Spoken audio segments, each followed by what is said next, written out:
Mesdames et messieurs, bonjour et bienvenue aux 9h30 sur Mondico Télévision. Le président de la République, Félix Tshisekedi, a instruit le vice-premier ministre, ministre de l'Intérieur, Sécurité et Affaires coutumières de lui faire rapport sur le retard que connaît la RDC pour la délivrance des cartes d'identité, pourtant relancée au mois d'avril dernier. Le chef de l'État congolais l'a fait savoir au cours de la réunion du Conseil des ministres présidée le vendredi 12 juillet à Kinshasa. Suivez.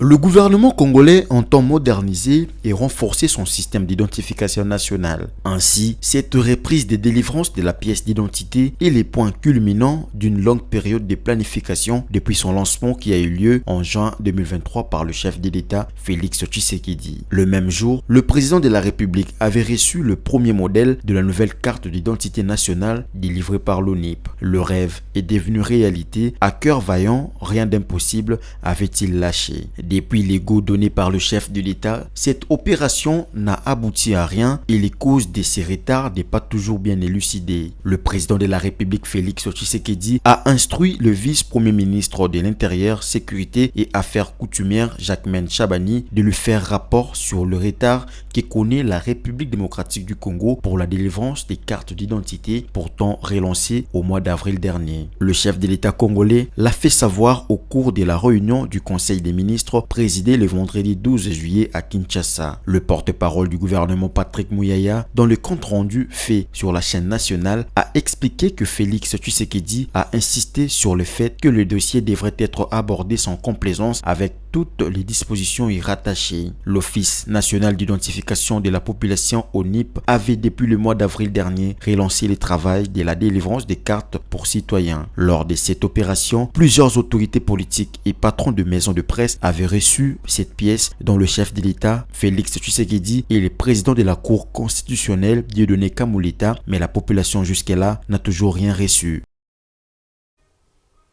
Et le vice-premier ministre, ministre de l'Intérieur, Sécurité, Décentralisation et Affaires coutumières, Jacquemain Chabani, est arrivé le lundi 15 juillet 2024 dans la matinée à Goma. Il a été accueilli par le gouverneur de la province du Nord-Kivu, le général-major Peter Chirimwami. Depuis quelques jours, la ville de Goma vit de nuits agitées avec des tirs nourris qui retentissent dans plusieurs quartiers. Et cependant, des heures, des cas de tueries par des hommes armés ont été également signalés tant de jours que de nuits. Les cambriolages et les braquages se multiplient également dans la ville. Jacquemain Chabani a débuté une mission d'itinérance en la province du Nord-Kivu pour s'enquérir de la situation.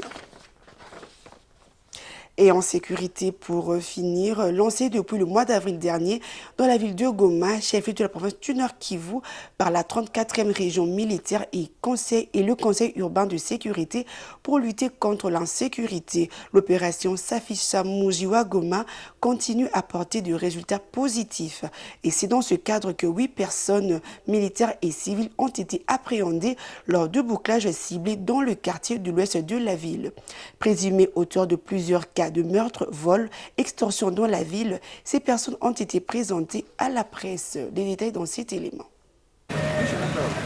Ils sont au total 8 présumés criminels, dont des militaires et des civils, qui ont été appréhendés par les services de sécurité dans la ville de Goma dans la nuit du samedi 13 juillet 2024. C'est dans le cadre de l'opération dénommée Safisha Mujiwa Goma, traduisez assainir la ville de Goma, lancée il y a peu pour lutter contre la criminalité dans cette ville. Accusées de meurtre de civils, pillage et extorsion de leurs biens, ces personnes étaient porteuses d'effets militaires, dont 2 armes de type AK-47, 3 chargeurs garnis et un poste téléviseur. Devant la presse, le maire intérimaire de la ville de Goma, le commissaire supérieur principal, Kapent Kamont, a exprimé sa désolation face à la recrudescence de l'insécurité dans la ville et particulièrement dans sa partie ouest, alors que la situation sécuritaire était déjà maîtrisée. Nous étions choqués après avoir maîtrisé pendant plus de 3 mois la gestion sécuritaire dans la ville de Goma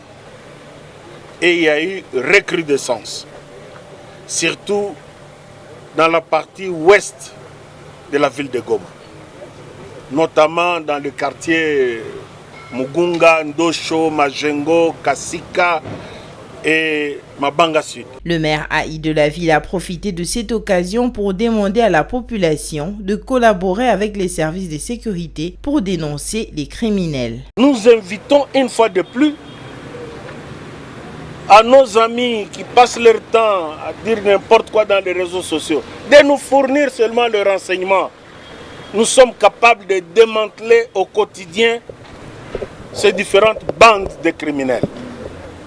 Voilà les résultats. Parmi les personnes appréhendées figurait un militaire qui fait louer les armes aux criminels pour commettre leur forfait. Voilà pourquoi l'autorité urbaine a plaidé pour la protection des armes et munitions. Nous demandons à tous les commandants, de tous les échelons, de bien gérer le matériel de guerre.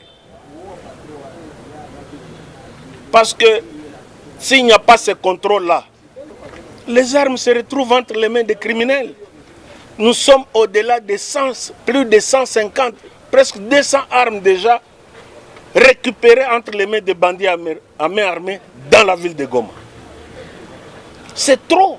De guerre doivent être sécurisées, protégées.